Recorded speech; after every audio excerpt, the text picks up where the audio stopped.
Hello everybody, this is Bhante Joe here, and I'm just here at the top of the hill. This is a new area, relatively new, and just thought to record a short Awada for the internet. So I thought that maybe we could start with just a little bit of meditation, so I can lean forward a bit and arch the spine, and look about 3 feet in front, and close our eyes. And can focus in on the breath. Can know when it's coming in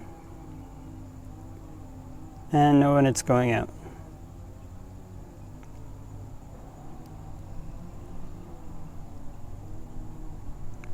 If we breathe in a long breath, can just know I'm breathing in a long breath.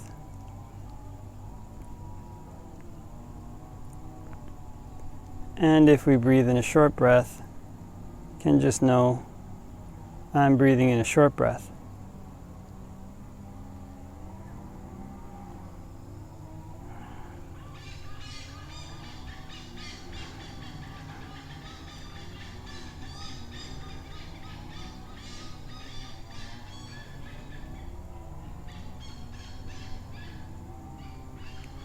And can focus in on the breath at the tip of the nose.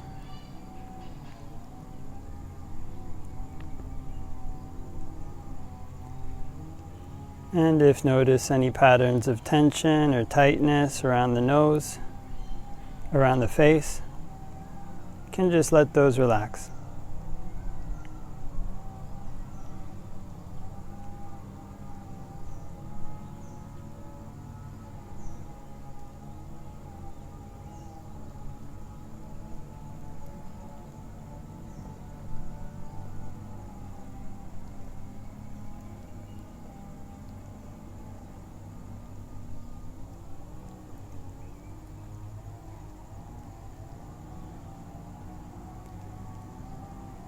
And can focus in on the breath at the tip of the nose, trying to be mindful all the way through the in-breath. As the in-breath turns to the out-breath, all the way through the out-breath, and as the out-breath turns back to the in-breath again. Trying to keep mindfulness as continuous as possible.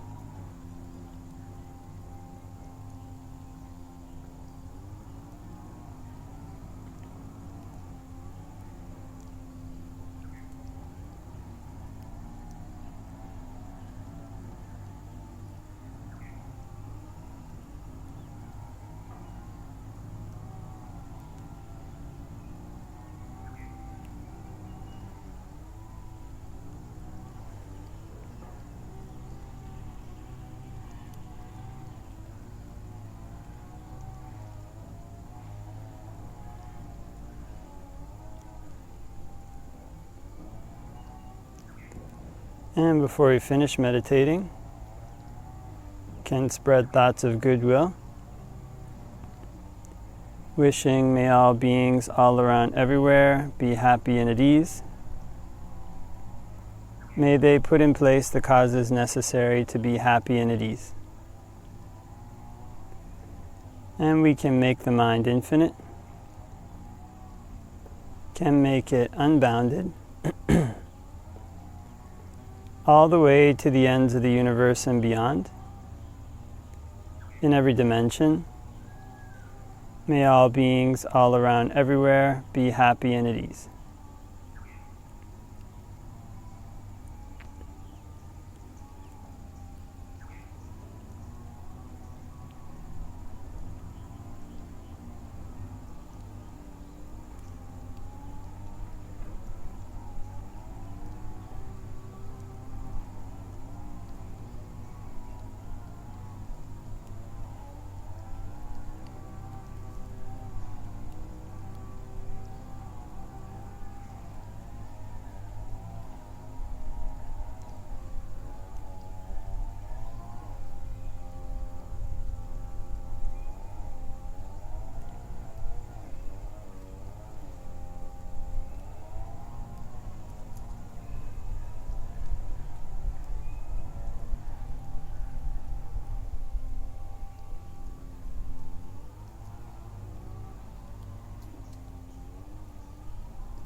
And can open our eyes and do a short reflection on the Dhamma.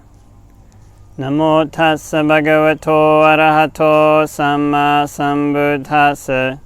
Namo tassa bhagavato arahato samma sambuddhassa.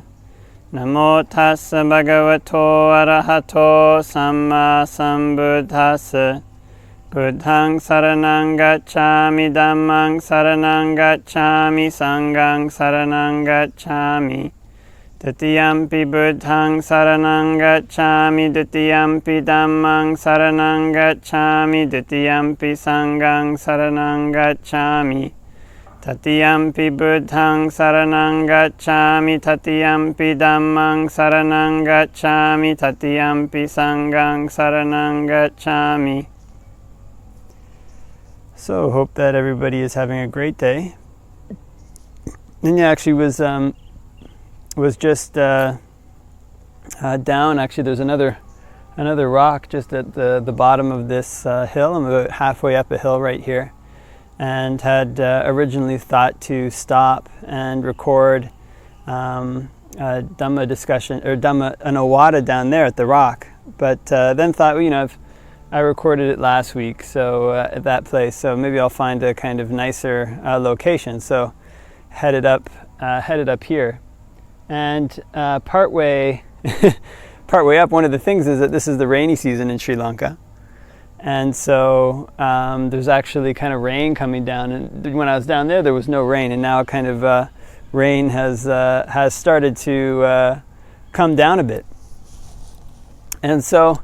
Can be a kind of good metaphor, or kind of sometimes things are kind of good enough. There might be a better looking ledge to record a Dhamma discussion, to record a Dhamma talk.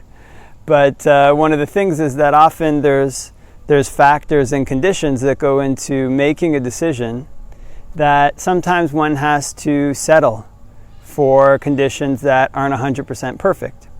And because of the conditions surrounding the decision, that's the best outcome one can have, given the range of choices that are available.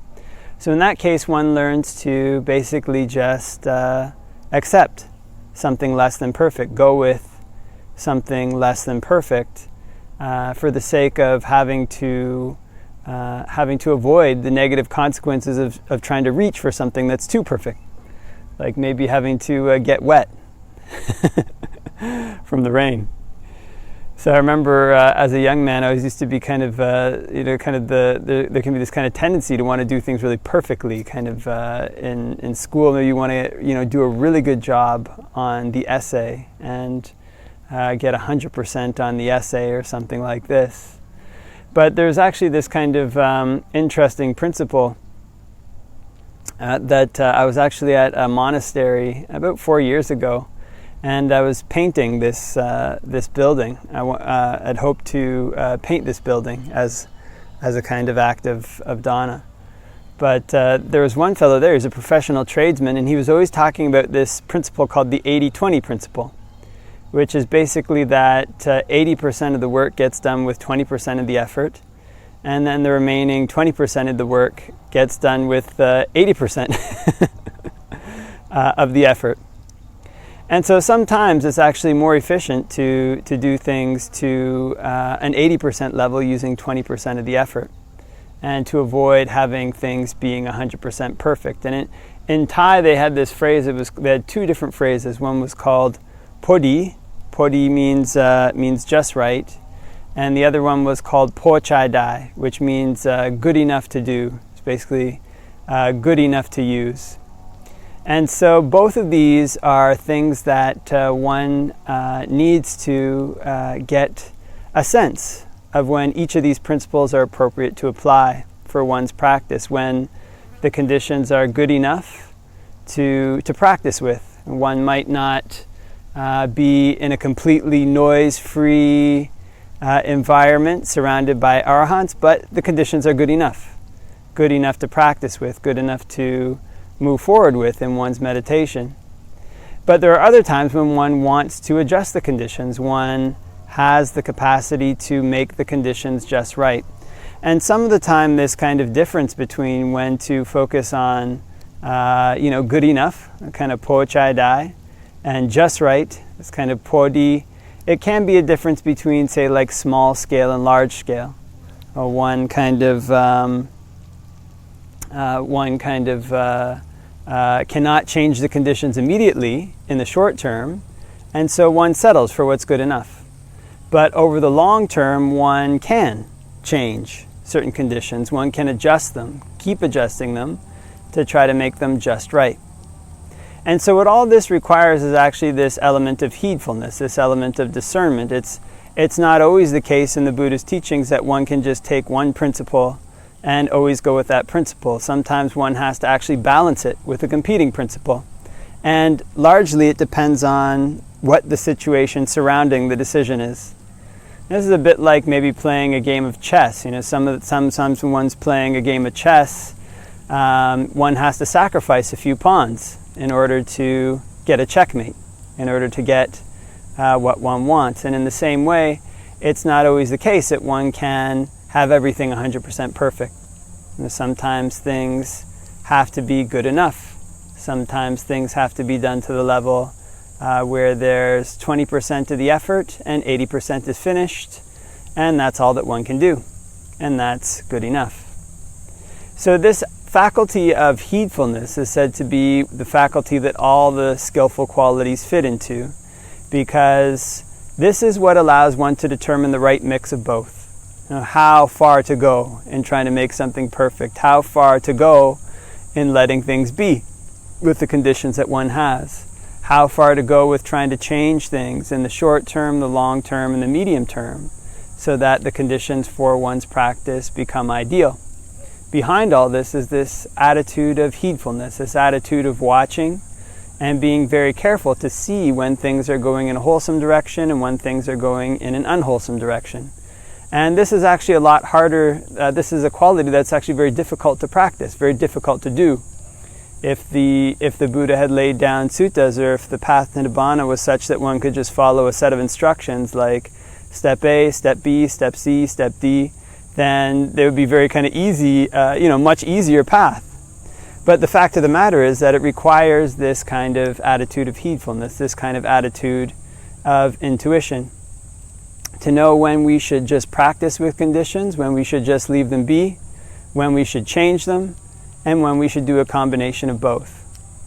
But the nice thing about this is that this quality of heedfulness is something that one can develop. One can learn to balance the various competing principles, the various competing qualities, so that one can find this place of podi, this place of just right, this place of good enough, where one is able to move forward with the conditions that one has. One is able to advance in wholesome qualities with the conditions one has, and one is also able to take those conditions and help move them towards a place where they're better, a place where they're more suitable, a place where they give one an even firmer foothold to practice for the noble attainments and to strive for Nibbana.